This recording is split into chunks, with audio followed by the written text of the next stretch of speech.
Assalamu alaikum. This is Mariam. Welcome back to another episode of our Project Ramadan podcast. Here I have Hadi with us today. He is one of our volunteers, and I've known Hadi for a long time. Know your family, right? So we worked together for some time. Yeah. So thanks for being here. So a couple questions for you. Why don't you introduce yourself? Yeah, for sure. Thanks for having me. My name is Hadi Abuzgaya. I've been volunteering with PR for 8 or 9 years. Yeah, long time. About half of that, maybe 4 or 5 years as part of the executive team, some of that with you. Yeah, I've spent a lot of time with Project Ramadan, with MWC. I see a lot of value here. I'm really excited to talk about the experience volunteering. Awesome. So what motivated you to volunteer with Project Ramadan? Well, okay, so one thing is Project Ramadan happens during Ramadan. Yeah.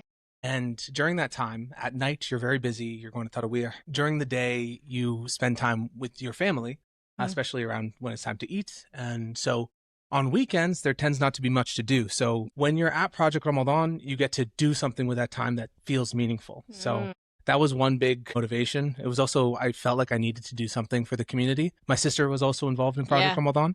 And so that really motivated me to come out. And once I came out once, it was like I was hooked.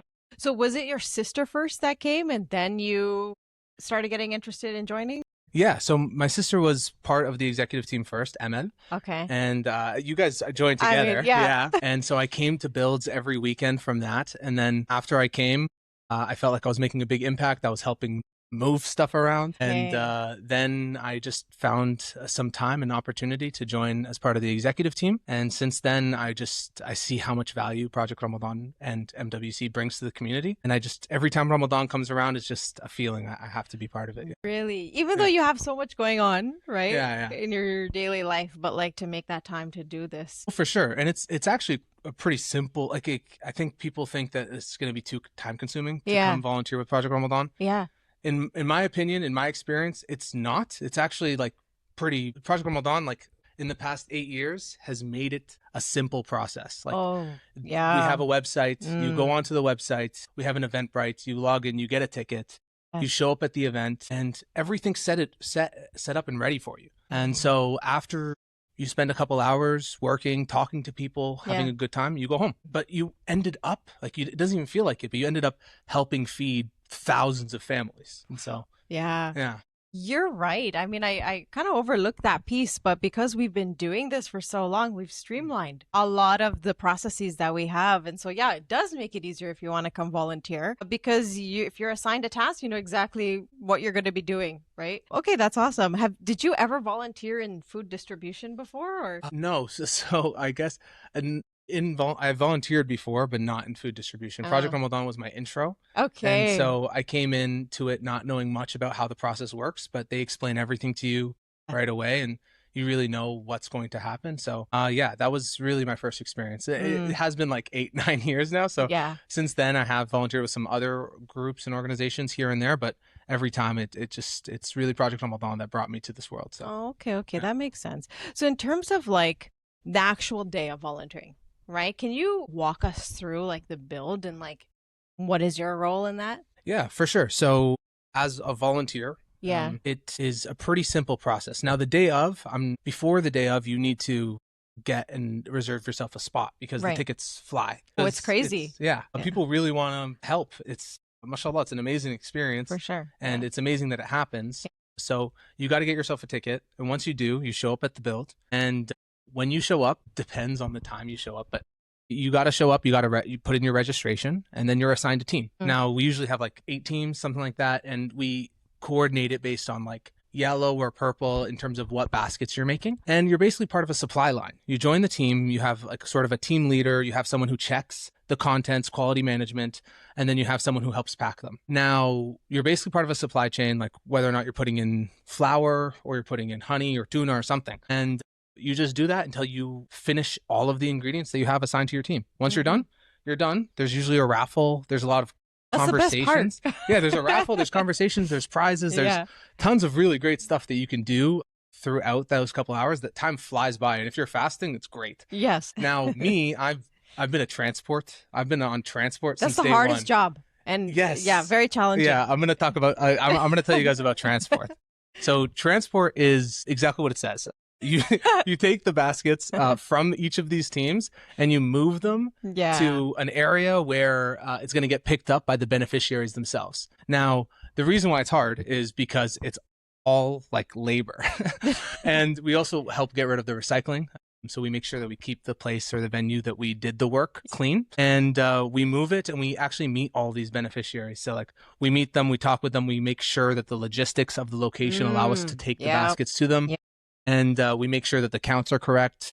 And then we actually, like, I really like everyone on the transport team. We tend to miss the raffles. We also tend to, because we're working. And we also tend to be the volunteers that are like amongst the last people to leave the builds.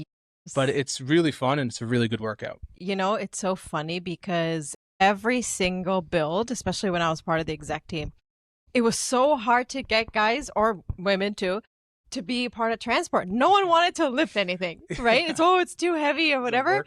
So everybody just, I mean, the fun part is building, right? But then there is this piece of where's all these bags going to go? We need people to help us take it out of the building.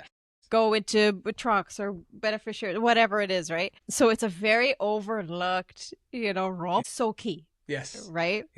So one thing that I want to know from you is there a moment, throughout this like 9 years that you've been doing this where you're like, this has really stuck to me. It stayed with me. Okay. So I feel like it might be hard for me to like really single out one moment. Yeah. But with transport, and I think what's one of the best parts about being transport, yes, it's hard. Yes, it's labor. You're going to sweat. And like in Ramadan, you're probably going to fall asleep after. But when we do bring the baskets to the beneficiaries, we get to meet them. So we get sort of an additional experience where we can meet someone from one of the food banks that are, by the way, Project Ramadan supplies food banks across Ontario and even across Canada. Yeah. And so you're working on this in Scarborough or Mississauga, and you don't know that you're going to be feeding a family in like the Arctic. You know what I mean? Like it could happen. And so when we're building these baskets, we're bringing them to the beneficiaries and we get to meet these people. And so that gives like an added layer of like, this is going to feed someone. This is going to go to a food bank here and there. So meeting them and talking to them, seeing them be grateful for the work, like the sweat and tears. No tears, but the sweat. There's no tears. No tears involved, I promise. But like the sweat of like doing this work, I think really makes it like a motivating thing. You're so right. Because when you volunteer and you come for the day, let's say, you're only there to build, which is absolutely fine. But there's an element that not everybody sees, which you said, right, is connecting with the beneficiaries themselves. So I'm just going to give a really quick story of, I think it was like 2017, 2018, something like that. We were in Hamilton and we had an outdoor build. It was the summer. And I remember my first time seeing the actual beneficiaries coming and grabbing those bags. It was so impactful because you're so much into the, hey, let's have fun and build. But it's like, where are these going? And seeing them pick that up, I don't know. Yeah. I personally went to the corner and I cried because I just couldn't believe it, right? That like, we are actually doing something so impactful and I'm seeing it in front of my eyes, right? So that is something that will always stick with me. And one of the main reasons why I come back every year, right? Because I know what it's doing in our community, right? So I'm sure everybody has amazing stories like that. But that one, that's always going to stay with me. Now, in terms of like volunteering in Ramadan, I know you talked about it, right? Like we are fasting and you're doing transport. It's not easy, right? Lifting all these really heavy things. How does it impact you? Okay, so it is tiring. Yeah. It's a tiring experience. Like if you're going to come, even if you're not on transport, like during Ramadan, it's tiring, but I think that's part of the point. I think Ramadan, a big part of it is to understand, and to do good things for others. And this is a good thing to do. And it's on a Saturday. And again, like what are you going to be doing? Napping? Like this is, in my opinion, a better use of time. Yeah. So absolutely. During Ramadan, it's just really, really fun and social. You make friends, like you spend time with people.